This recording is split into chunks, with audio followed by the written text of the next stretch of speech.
Good afternoon. Before we begin today's session, I'd like to acknowledge that our conversation is being held virtually on the lands of the Kulin Nation, and I wish to acknowledge them as traditional owners. I'd also like to pay my respect to their elders, past and present, and Aboriginal elders of other communities who may be here today. I'm dialing in from Wurundjeri and Boomerang Land. I'm Melissa Bianca-Amore, and I'm the lead curator for the Conversation series. And it is my pleasure to welcome you all to the Melbourne Art Fair. To commence the Conversation series, we are delighted to present a very special session called Already a Place. Sharing its title from a chapter in the publication, Let's Go Outside, Making Art Public Art, presented by Monash University Museum of Art, Already a Place examines notion of public art making and placemaking. This panel explores a relationship between djeembana and place, while centering origins of place within Indigenous ways of knowing. Featuring perspectives of artists and writers, we explore how artists sustain and articulate Indigenous knowledge systems, discourses and culture, connections to place and country, while configuring these into contemporary art practices. We ask, how were cultural practices mobilized and transferred through the re-articulation agency of country? To moderate this panel, it is a pleasure to introduce Professor Brian Martin. Professor Brian Martin is the director of the Wominjeka Djeemaran Research Lab and was Monash University's Art, Design and Architecture Faculty's inaugural Associate Dean, Indigenous. Brian is a descendant of the Budjalung, Murawari and Kamalari peoples. In 2022, Brian was awarded a 3-year appointment to the Australian Research Council College of Experts, where he'll play a key role in identifying research excellence, accessing funding applications, and providing strategic advice to ARC. Brian is represented by William Waller Galleries. He has been a practicing artist for 30 years and has exhibited both nationally and internationally, specifically in the media of painting and drawing. His research and practice focuses on reconfiguring Australian arts and culture from Indigenous ideological perspectives based on a reciprocal relationship to country. He is also an honorary professor of eminence at Centuria University of Technology and Management in Odisha, India, and a board director of the National Theatre Melbourne, the Melbourne Art Foundation and Shepparton Art Museum. So it is an absolute pleasure and delight for the third time to introduce Professor Brian Martin to moderate this extraordinary panel, Already a Place, part of the Conversation series of the Melbourne Art Fair. Welcome. Thank you very much, Melissa, and it gives me great pleasure to moderate this amazing panel. And of course, before we begin, I'd also like to acknowledge country and the ancestral lands and places that we are on today, which is quite complex when we're on Zoom.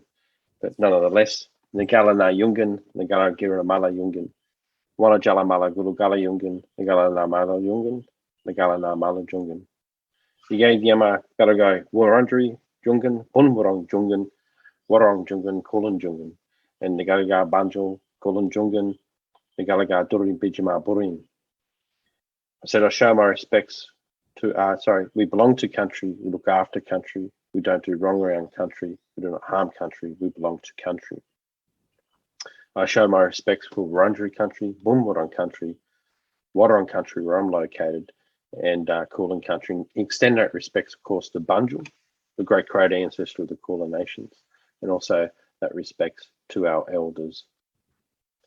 Bunya Muna, Brian Martin, Nigalaga Diderong Gururoi Bunjalung, Yungan, and I pay my respects to our great ancestor, Diderong of Bunjalung country, where of course Megan's located at the moment. I'm a bit biased because I'm Bunjalung. It's a great honour to introduce this amazing panel, and their bios are a little bit long, but bear with us because they are incredible. That's why they've got long bios. So, of course, to introduce Maree Clarke, artist, creative practitioner, and Maree is Mati Yordi Order Bunwurrong, woman from Mildura in northwest Victoria, and currently living and working in Melbourne. She is a pivotal figure in the reclamation of Southeast Australian Aboriginal art practices and a leader in nurturing and promoting the diversity of contemporary Southwest Aboriginal artists. And her continuing desire to affirm and reconnect with her cultural heritage has seen her revivification of the traditional Poskensian cloaks, together with the production of contemporary designs of kangaroo teeth necklaces and river red reeds, alongside multimedia installations of photography and video work. Maree's work explores the customary ceremonies, rituals, and language of her ancestors, and reveals her long-held ambitions to facilitate cross-cultural dialogue with the ongoing effects of colonisation, while simultaneously providing a space for Aboriginal community to engage with and mourn with the impact of dispossession and loss. Megan Cope, artist and creative practitioner.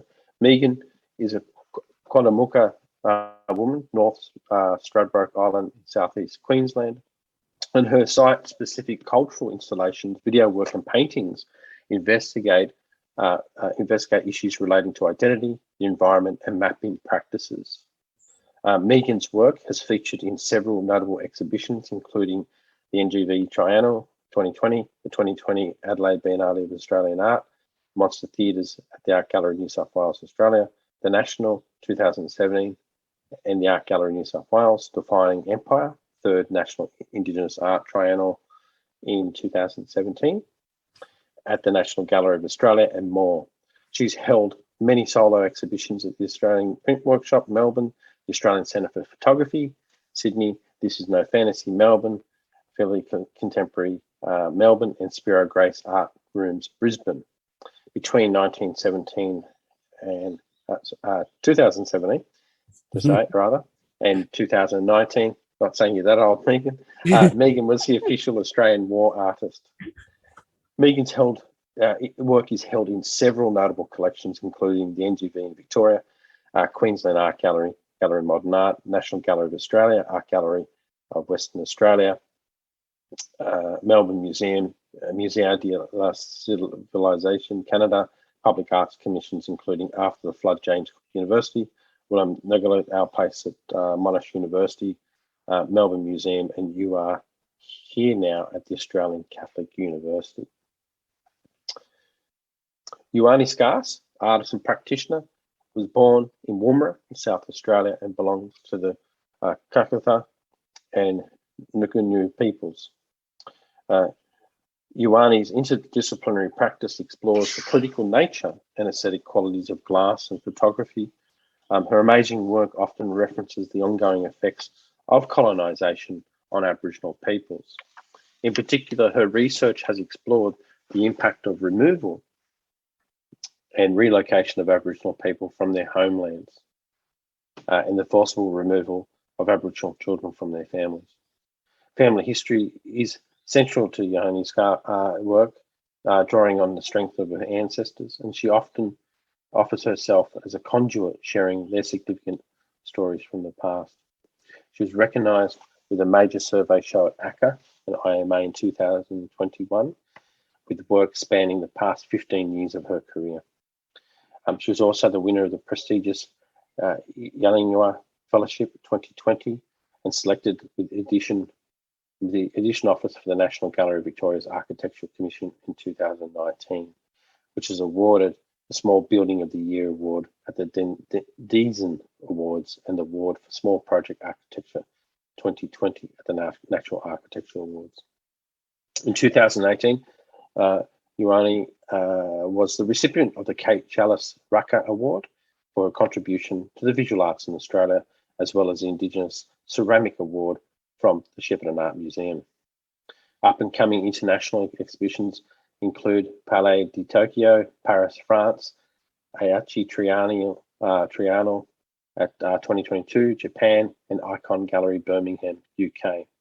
Recent international exhibitions include Seoul Museum of Arts in Seoul, Korea, 2021, the IAIA Museum of Contemporary Native Arts, Santa Fe in the US, 2021, Paris Photo, Paris, France, in 2020, Pavilion of Contemporary Art, Milan, Italy, Museum of London, Ontario, Canada in 2020, and previous international shows include the National Gallery of Modern Art, New Delhi, India, 2018, 51st Venice Biennale, Collateral Exhibition, Personal Structures 213, Galloway Art Centre, Ireland, 2016, Harvard Art Museum, Massachusetts in 2016, and Inclusionary Aboriginal Art Museum, Virginia, USA, 2012.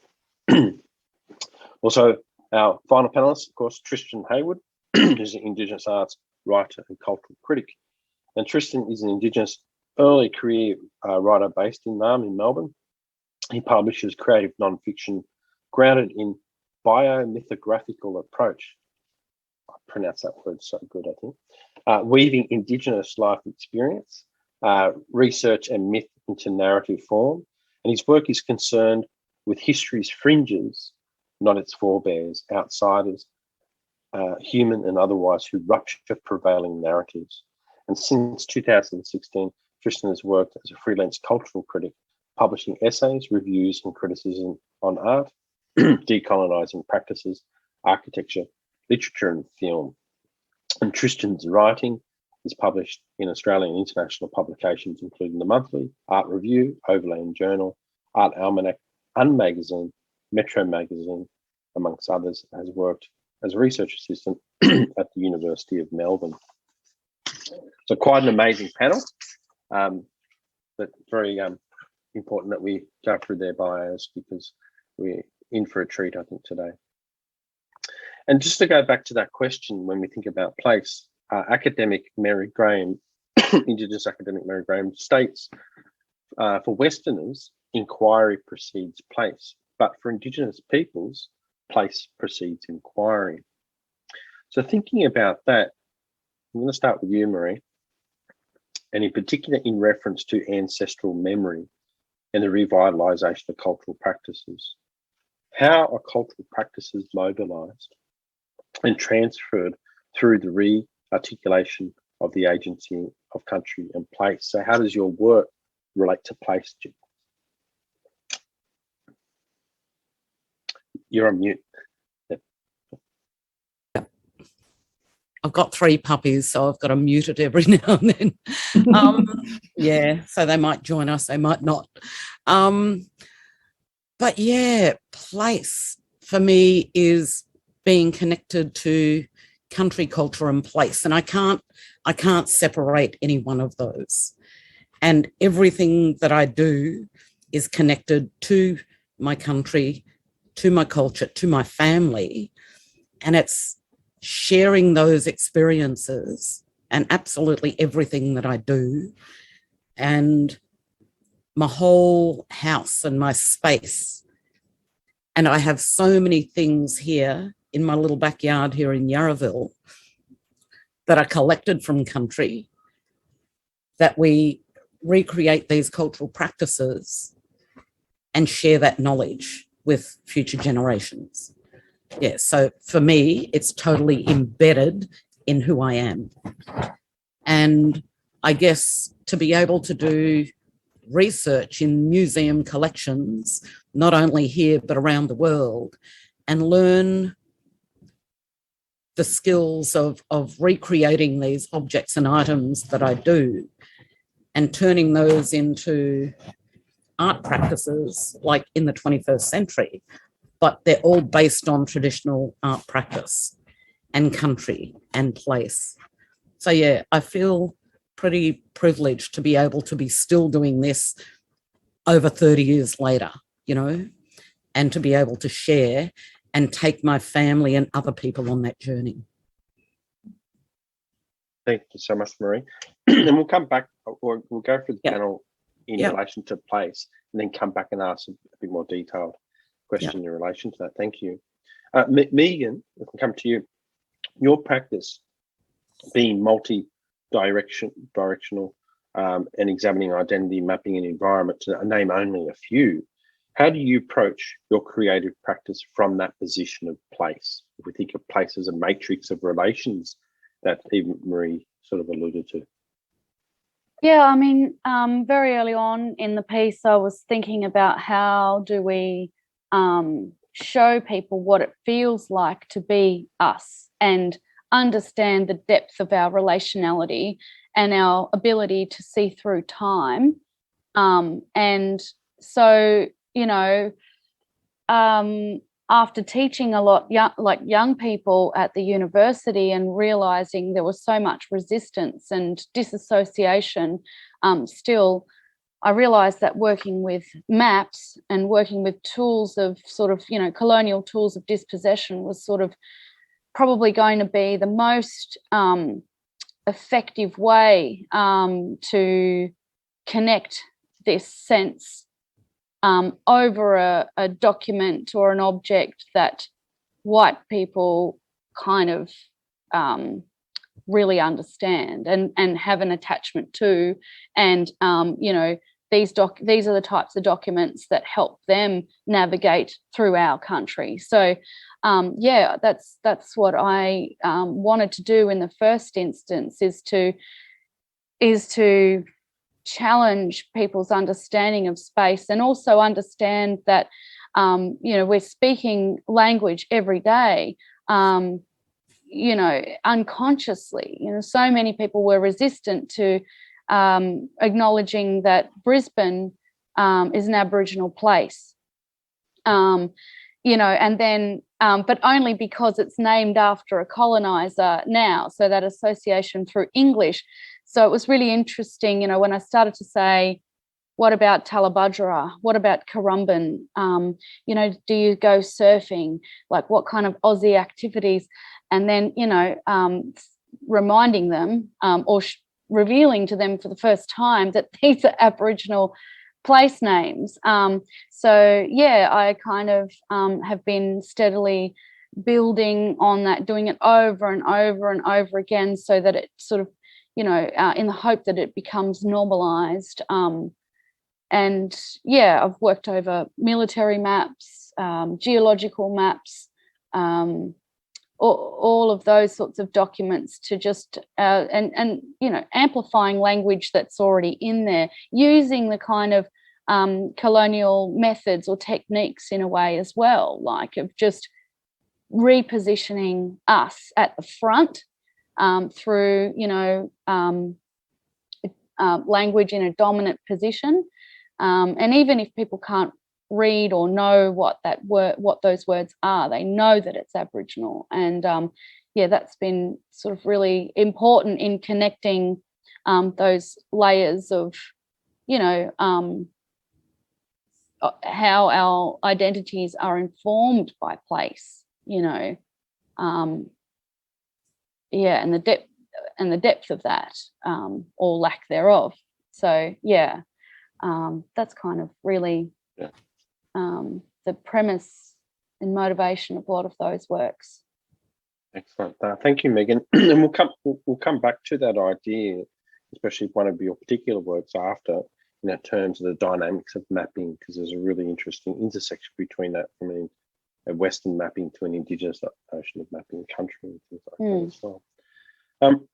Just turn to you, Yhonnie.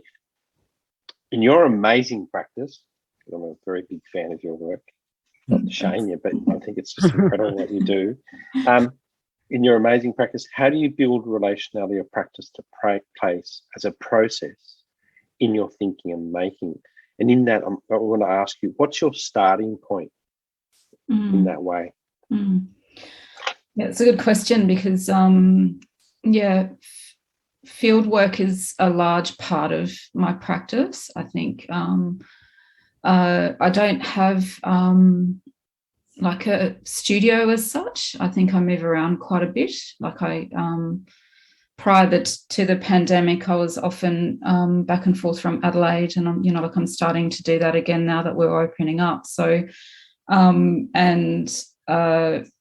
I try to get back home to my country at least 2 or 3 times a year. So it's not just about going back for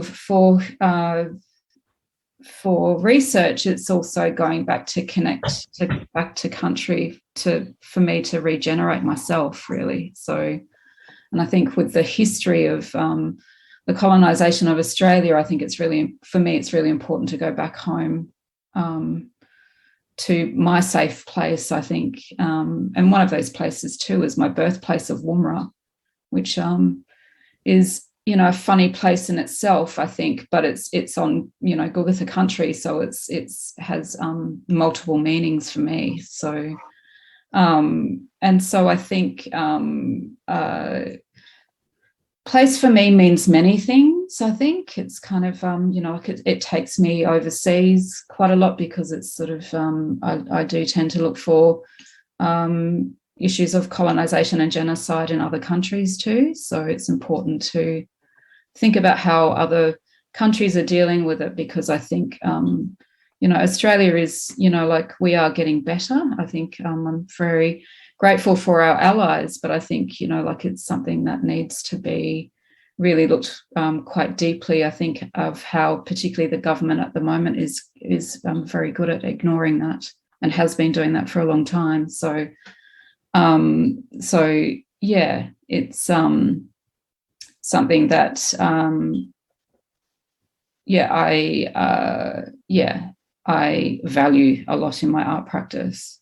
So, and I recently went back to Sejuna and back to some really important places for me back home on country as well, because I'm heading overseas soon. So it's sort of to get that to feed myself, I think, and then go away. And that's important. So amazing. And once again, Yhonnie, we'll come back and talk about a particular work and the process of glass as well in relation to place, and how it's place driven. But I mean, that intersection between history and colonization is we want to discuss with the group as well. But thank you so much.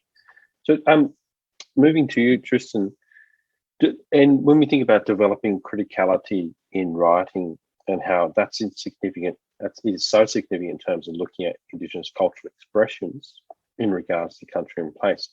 Can you discuss how you approach your writing practice from place? Yeah, sure. So I guess that starts with a bit of who I am as a person. So my mob is from Numbulwar, which is in the southeast of Arnhem Land, and my Nana was stolen generation. So when she was 6 years old, she was taken from the Northern Territory by the state and driven in a truck down to Western Australia. And so she grew up in Western Australia, and then she grew my mum up and, largely grew me up as well.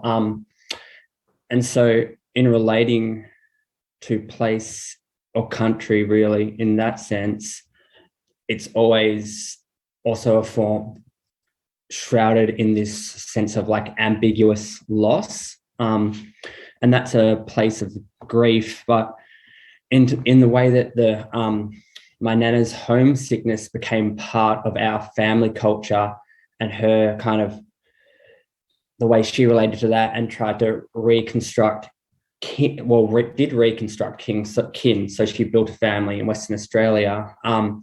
That space of loss also became a space of knowledge and of, ancestral connection in terms of producing a family that then was able to connect with that place again. So thinking about place in that sense as being a point of both potential grief under colonisation and joy in terms of what Indigenous art holds, in like the potential for Indigenous art to not only disrupt colonial structures and narratives, but the kind of I don't know. It's like the thing you endure when you see a work, like how it resonates with you in a kind of bodily way.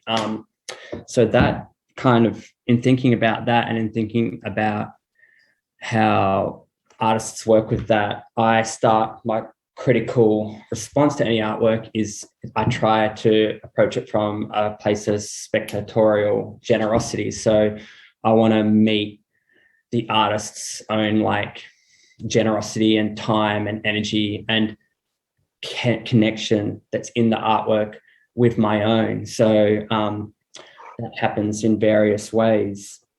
And the other thing that's really shaped how I write is, I never wanted to be a writer really when I was growing up. I wanted to be like a professional skateboarder. And so skateboarding in cities, on the architecture that is also the architecture that houses art, it's like a practice of like an oppositional spatial politics. So that kind of,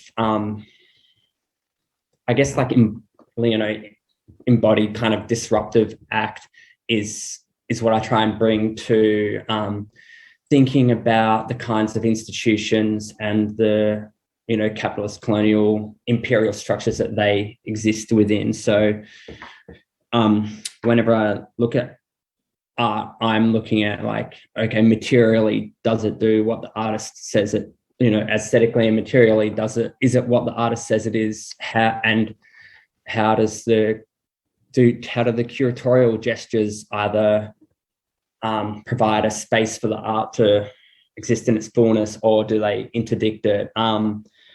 So it's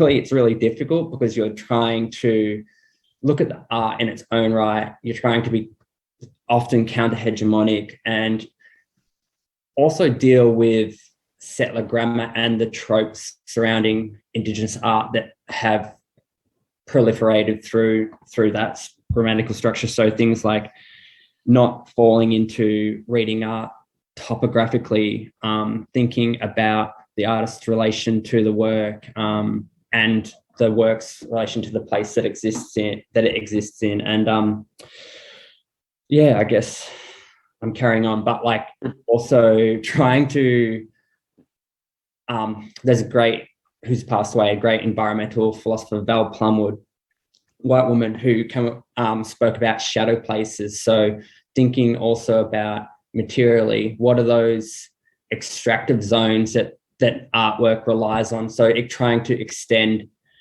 the ideas of kinship and country beyond the parameters of my own country or the legal, socially constructed borders of the Australian state to extractive zones. But yeah, that's kind of what's going on in my head when I'm looking at work. It's amazing, and this is a really important moment in our discussion. I'm going to come back to you again, Tristen, with a question and go right to everyone else in this context. And what you've raised is really important: the acts of disruption. And all of us use similar language in our multiple practices in terms of when we think about place, but also this idea of a different starting point. We start from an Indigenous starting place is from a different position, and it's an anti-colonial position, it's a political position, it's an ancestral position. As you said, it's a position of loss, it's a position of grief, it's a place of joy, it's a Maree, it's a place of matrix of relationship with place and family. It's a whole range of things. But when we think about acts of disruption, and I'll start with you, Tristen, in this way, I was thinking of this in terms of your work at Architecture of the Uninhabitable at M Pavilion. Here, when you discuss things like the boab tree and the intersection between European interpretation and spatial effect, such as disruption, can you elaborate on the effects of colonisation on place from a spatial perspective? Yeah, so that's a tough one. In terms of thinking about the effects on place from, I guess, a spatial perspective, I think like Megan's work, like everything Megan's talking about with colonial mapping is super important to consider. And when we think about even a term like place, how it's been taken up in ideas of place making, and the way the grid has functioned in kind of city mapping. So, the grid is an abstract form that's both kind of discursively symbolically and also legally overlaid over country in order to create empty space, right? So there's no such thing as empty space in an Indigenous kind of concept of the world, and if you just think about it in kind of empirical scientific terms, like there's no empty space. But when you create empty space, you create potential property. So I guess, one of the main issues that I would have, and that I think colonial approaches to space is this idea of property, and even, I guess, like the foundations of the public as being like distinct from the private. So I guess, it goes to things like the idea of crown lands as public land, as something that is not alienable. But also in thinking about architecture and the boab, going back to the boab tree as well. So I think what was interesting for me when I encountered this boab tree, which is in a car park in Darwin, has really disrupted the plans of Charles Darwin University. So initially, the logic would be to cut the tree down to make that space an empty workable space to create a university in.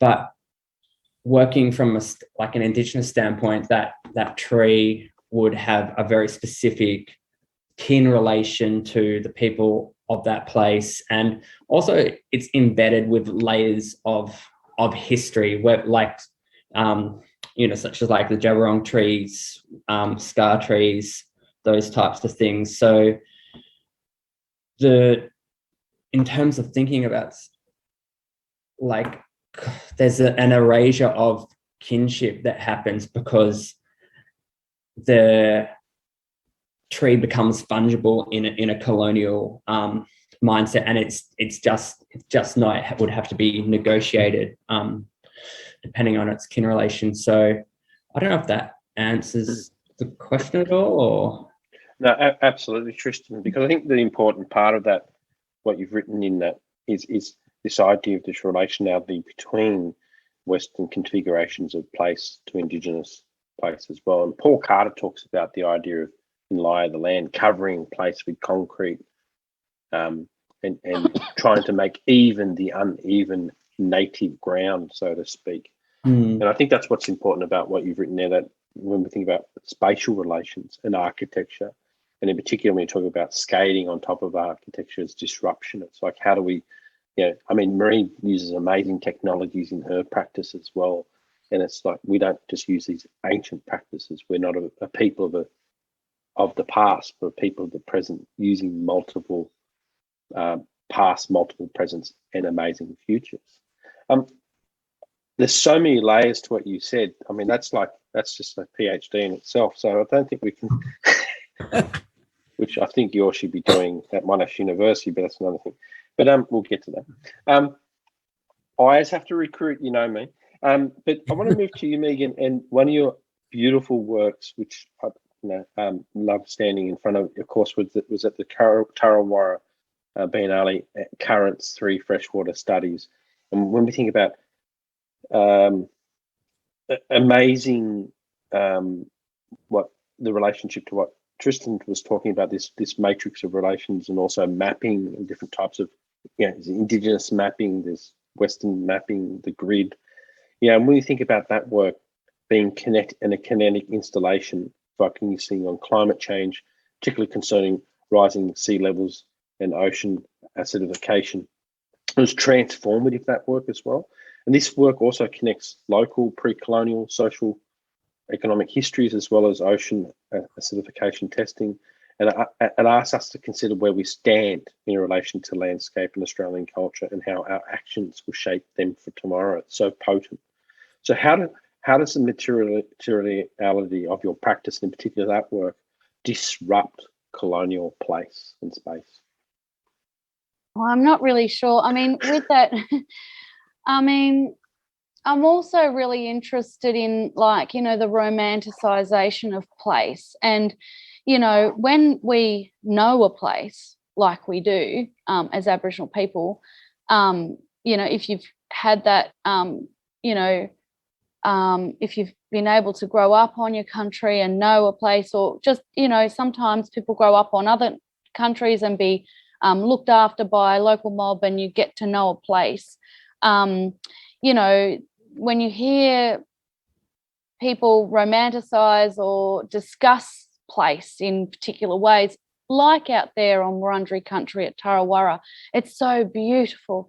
It's just so this, it's so that. And for me, I look at it and I just see, you know, the ecocide that's actually occurred and the mass rendering of, you know, Wurundjeri people's labour and, you know, intergenerational belonging being erased. And so, you know, I want to sort of make really beautiful things that talk about, you know, uncomfortable things. And, you know, I wanted to kind of critique the effects of farming and agriculture on, you know, the waterways. And, you know, we all know how critical and vital that fresh water is. And as a saltwater woman, you know, we're kind of bearing the brunt in our estuarines and in our saltwater country for everything that's happening on land, all those trees being removed, all of those chemicals being put on the land, and no knowledge from Aboriginal people being implemented at any point in sustainable and sophisticated technological processes, right? So I wanted to just, you know, really amplify that and look at, illustrate that through a kind of applied method of Western science, you know, looking at chemistry, really basic chemistry, and then, you know, not just so then beyond the kind of effects on the waterways themselves, looking at the chemistry of our own bodies and understanding, you know, the acidity and alkaline, and, you know, this really basic stuff. Like, don't have to be a scientist to understand these things. So yeah, I wanted to make that kind of evolving work that illustrates acidity, pH, knowing that, seeing that, you know, in a live kind of painting process where the water itself is creating its own form. And, you know, that piece was, you know, I thought it was important to kind of have that map of the water distribution of water, the kind of system that's been imposed on the waterways up there. And I, you know, just wanted to kind of show people that there. And that's what that was about. Yeah. I think this, and what's so, Megan, what was so remarkable about that work and your practice in general, I find, and everyone's practice here, is it's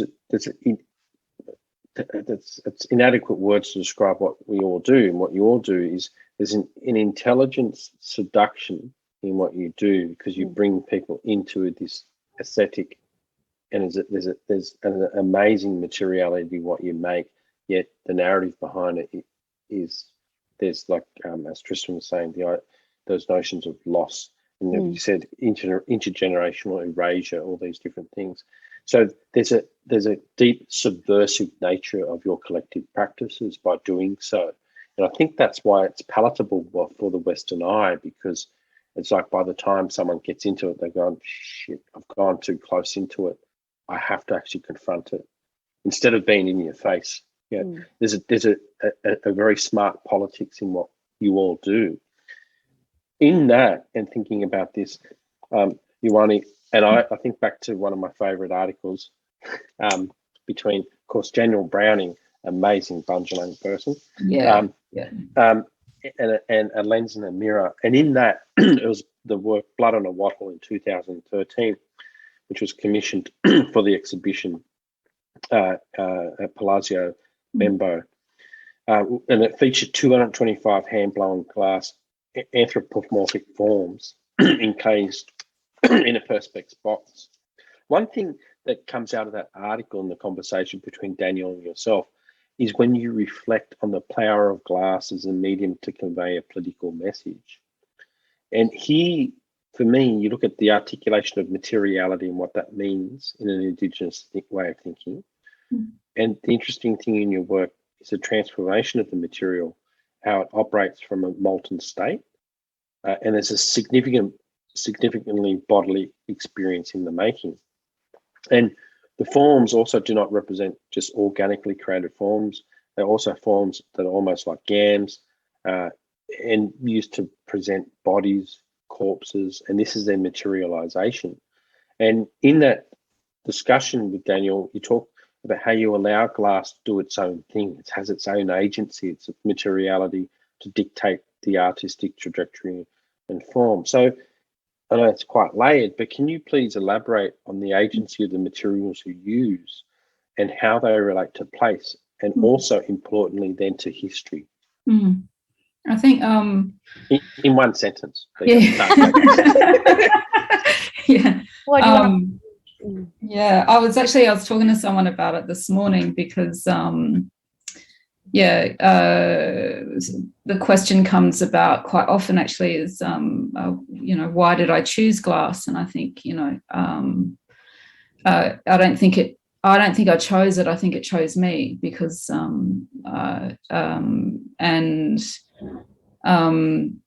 and I was quite, I'm very much in love with that medium for many reasons. And also I felt like, actually Hetty Perkins said it once that, I come from the desert and my mob, like the desert that meets the sea. So it seemed like the perfect choice. Sand meets heat, creates glass. So it's kind of, and I am very much a desert person. So, and I think, particularly I started thinking a lot about the material of glass when I returned. I visited the site of the nuclear test in South Australia where the bombs were so hot. Well, one in particular turned the ground to glass, and it happens with lightning and things like that too. So, and I think for me, glass, I created through my own breath. I trained at the University of South Australia in the early 2000s and still make my work at the jam factory, but not so much at the moment because of the pandemic. But I think it does make, I'm drawn to that fact that it does come from a material of heat. You form it into something really beautiful, and sometimes, particularly that work, Blood on the Wattle, the yams are black on the outside, so they very much look like skin as you get closer to them. And some people have often said with Blood on the Wattle and its cousin Blood on the Wattle Elliston as well, that the forms themselves move, even because of the way the light sort of reflects on the color. So I think it. Yeah, there's a very beautiful way to create work about dark history, and I think glass. And Daniel said this before. I think it's very much like a lens. You look very closely, and what you've raised before, Brian, was it tends to draw people in because they think it's all glittery and beautiful, but then actually you're actually looking at dead bodies, and you have to acknowledge those deceased people. So that work in particular for me was very important. It was the one that I think at first was, had the largest amount of glass, I think. So, and it's a one big mound. Yeah. Yeah. And I think, some of the things you've said there, creating it with your own breath, and that's the materiality of heat. And this is respectfully engagement with the agency of that material. But in particular, the many layers and the matrix of relations between, when we think about a place, heat turning a place to glass is phenomenal. And there's that sort of connection to the politics, but the history of place in your work as well. and the bodily relationship to that as well is quite incredible. Mm. And I think that's what is that subversive nature which disrupts, And I thought when we think about these disruptions, colonial disruptions, and we think about histories, Maria, I'm going to come back to you finally, because your practice over the last few decades, I'm not going to say how many, because Three. Three and a bit. I was trying to be respectful there. In only the last 5 years of the practice, but over the few decades, it's phenomenal what you've produced and how your practice disrupts the various linearity through these matrix of relations. And going back to what Tristen was talking about in terms of, and Megan's mentioned this as well, with the intergenerational erasure, with the idea of grief and loss. Can you elaborate on how your practice disrupts colonization, and in particular, of course, and you can elaborate on further, but I was thinking about your kopis and how they bring back the idea of not only mourning, but they do disrupt this colonial patterning in a way. Can you discuss that as an act of disruption as well? Respectful disruption and subversion in a way. Yeah, so I really started working on that particular work in 2010 when both Yhonnie and I were in a show at the Melbourne Art Centre. Yeah. Wow, that was a while ago too, eh? I know, my goodness. Yeah. That's amazing, because you're only 21, both of you. Yeah. So you're only 11. Yeah. We were still babies in the woods. And to be able to make a body of work like that, where I had to get permission off my elders, because I had to do all this research around our own traditional mourning practices. And, through colonization, we had sort of forgotten some of these practices. So then to go and talk to elders and do research and then make these Kopi mourning caps, initially with 38 Aboriginal women, to talk about loss of land, language and cultural practice, and for people to experience actually wearing a Kopi mourning cap. And when I was doing my research, I made one weighing 3 kilos and sat in my chill out space here for like a couple of hours to feel the weight of your grief. And that's what the Kopi mourning cap was about. So to be able to do that and then do the white mourning markings, and then to work with 45 Aboriginal men and design the T-shirts, because I'd actually gone to the Melbourne Museum to learn how to make scarves to stick onto the men's chests during ritual and ceremony and mourning. But I'm working with like 2XL to, or extra small to 7XL, all shapes and sizes. So I ended up designing those T-shirts, like 7 T-shirts for the men to wear. But to be able to share that experience, and now today people are wearing the mourning marking back in ceremony when they're taking people back to country. And I know we did it for Len, and that was, quite ironic that we actually had a return to country of somebody here now, like today, when normally the Melbourne Museum would have sent ancestral remains home. So here was Len that had a long history with Melbourne Museum, has his story in there. And when he passed, they were more than happy for us to have his ceremony in at Bunjalaka, first time ever. And to have the 5 elders of the Kulin Nation come and do a smoking ceremony and then send him off back to country was just the most incredible thing. But people wore the mourning marking that I'd reintroduced through my artwork, and people sort of, once they see the work, they know what the work is about. And, to be able to make other works and to see the Kopi mourning caps, and in my exhibition Ancestral Memories, we'd borrowed one of the historical Kopi morning caps, and you could see how thick they were, and they'd weigh up to 7 kilos. And to be able to wear that on your head, either until it fell off or until you were ready to move on and take it off and place it on a grave. And all of those sticks that I used in my installations were all from country where that practice was from. And that was 500 sticks that, you know, we'd brought from up along the Maree River. So everything for me is like, has this connection, and telling those really tough stories through art where people don't really know until they read a little bit more into it. And the scale of my necklaces, like 50 meters, you know, is the scale of loss of land, language and cultural practice on this huge scale, but they look quite beautiful to look at. And, you know, the glass river reed necklaces with the little glass seed pods that capture moments of country in those seed pods. Yeah, I just love making and thinking and creating all of these incredible things using lots of different mediums to tell these, yeah, really tough stories, I guess. And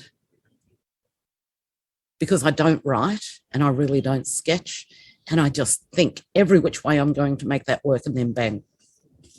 Like, not just like that, like it will take a few months or whatever, but yeah, you make it. And yeah, I love it with a passion.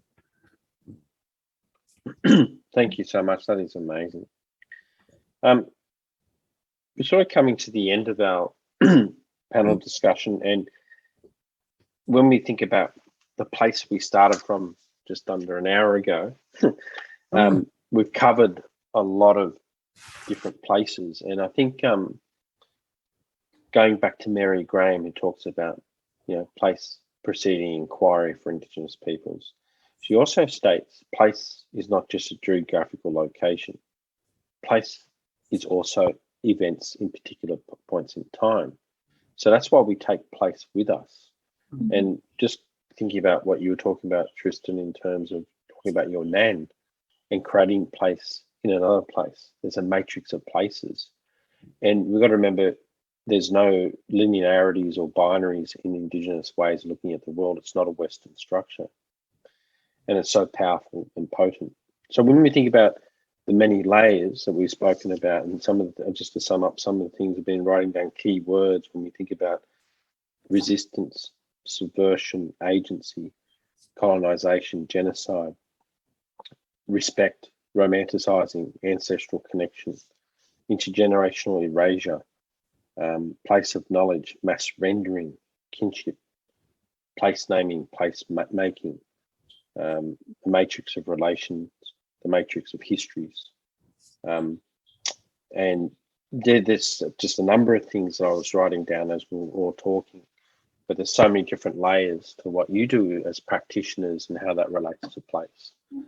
So I think that sort of really sums up already a place, our discussion, which is quite phenomenal because, as we know, we all cherish place. And so that brings us to the end of our discussion. I'd like to, of course, thank you all. So Maree, Yhonnie, Tristen, Megan, it's always a pleasure to talk to you. I think you're all amazing, pretty deadly. And thank you so much for your contribution to today. So Bugyawan, which means wishing you well. See you all. Good to see you all. Yeah. Thank you. All right. Thanks. Fantastic. Take care, everybody.